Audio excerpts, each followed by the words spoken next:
coronavirus. 2 cas suspects annonciables. Dans le cadre de la lutte contre l'importation du coronavirus, les opérations de surveillance et d'observation sont renforcées. Ainsi, 17 personnes sont sous surveillance au sein du centre hospitalier de l'université d'Anoussial. 2 cas suspects ont été relevés car les personnes surveillées présentaient des symptômes de coronavirus. Ces chiffres ont été recueillis en date du 10 février dernier. Selon la direction de la promotion de la santé, ces 17 personnes prises en charge viennent de la Chine, dont 9 ressortissants chinois et 8 malagasy. Notons que le CHU Anoussial est le seul hôpital habilité à prendre en charge les cas suspects de coronavirus. Pour les 2 cas suspects, il s'agit d'une petite chinoise qui a pu rentrer chez elle après les résultats négatifs de son analyse effectuée à l'Institut Pasteur de Madagascar. L'autre personne est toujours placée sous surveillance dans l'attente des résultats de son analyse. Pour les 15 autres personnes, elles ne présentent aucun signe ou symptôme de coronavirus, mais elles viennent de Chine et doivent être placées sous observation. Même si ces personnes ne présentent aucun signe, elles sont obligées de rester sous surveillance pendant 14 jours, temps d'évolution des symptômes, dans ce centre hospitalier avant de revenir à la communauté à temps indiqué. À noter que les symptômes du coronavirus sont une forte fièvre, essoufflement, toux, rhume, vomissement.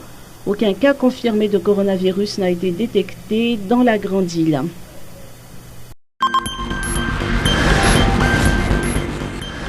Sécurisation de la ville. Mesures renforcées. Le renforcement de la sécurité de la ville d'Antananarive et de ses environs est effectif. Depuis vendredi dernier, les éléments des forces de l'ordre procèdent à des patrouilles avec les agents de vigilance des Fouktans et les représentants des responsables auprès des Fouktans d'Antananarive le soir.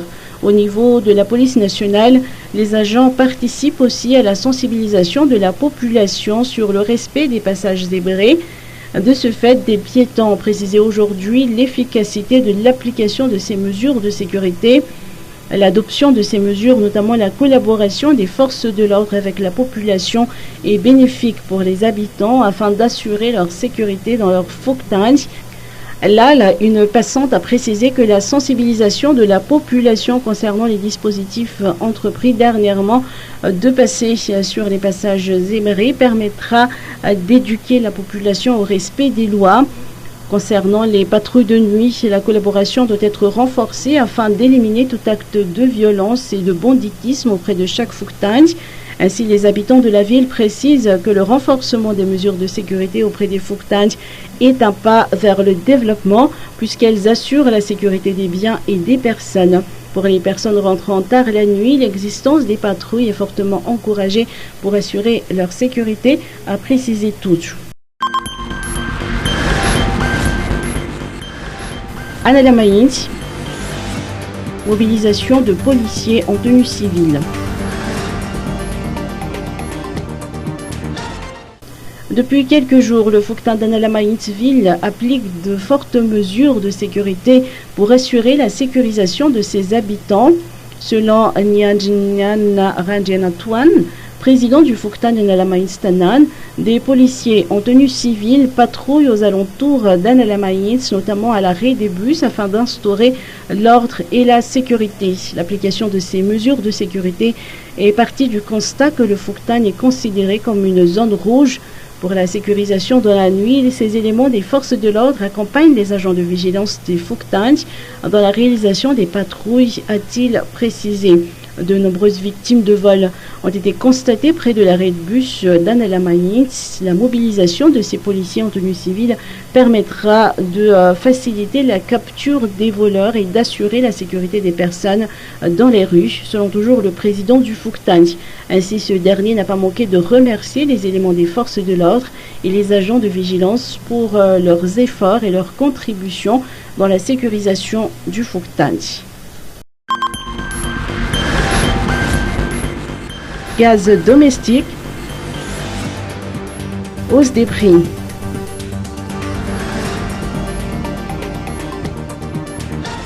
Les prix du gaz partent à la hausse depuis quelques jours.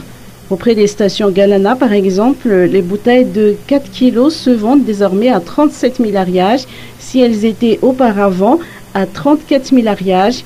Celles de 12,5 kg sont à 99 000 ariages contre 86 000 ariages auparavant.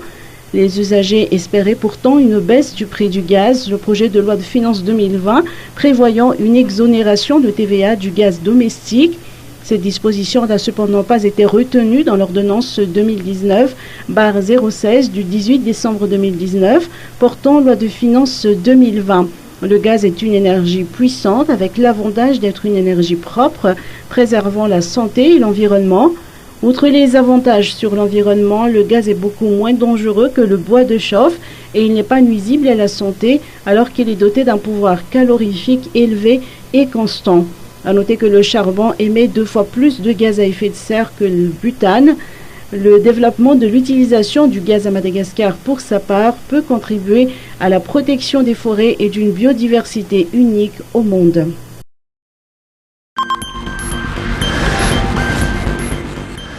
Tempête Francisco. Dégradation des conditions météorologiques. Les résidus de la tempête Francisco qui évoluait à l'est de Rodrigue la semaine dernière ont été repris par les alizés et se dirigent de ce fait vers la côte est du pays sans potentiel de développement significatif.